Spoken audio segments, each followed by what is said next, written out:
జీతాలు మొదటి తారీఖు చాలా విషయాలు ప్రస్తావించారు. ఒకేసారిగా అన్ని సమస్యలు పరిష్కరించే దాని మీద మాట్లాడినారు. డెఫినెట్గా ఓపెన్ మైండ్తోనూ సిపిఎస్ని రివైవ్ చేయడం కానీ 317 జీవోల విషయంలో కానీ ఈ ప్రభుత్వం మీ అందరితో చర్చలు గతంలో ఏ విధంగా అయితే టీచర్ సంఘాలకు సంబంధించి ముఖ్యమంత్రులే వాళ్ళతో కూర్చొని చర్చించి మీరు లేవనెత్తిన అంశాలను పరిష్కరించే విధానం ఉందో తిరిగి పునరుద్ధరిస్తాం.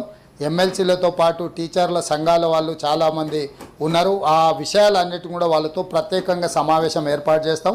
శాసనసభ సమావేశాలు ముగిసిన వెంటనే ఈ విద్యా విధానంలో ఉపాధ్యాయుల మధ్యలో ఉన్న సమస్యల్ని వాళ్ళు ఏమేమి ఎదుర్కొంటున్నారో వాళ్ళతోనే అవసరమైతే ఒక 4 గంటలు కూర్చొని అధికారులను కూడా నిర్ణయాలు చేసే అధికారులను చీఫ్ సెక్రటరీతో సహా మిగతా అధికారులందరినీ కూడా పిలిచి మీతోని సమావేశాన్ని ఏర్పాటు చేస్తాం. మీరు లేవనెత్తిన అంశాలు అందులో ప్రభుత్వం పరిష్కరించగలిగిన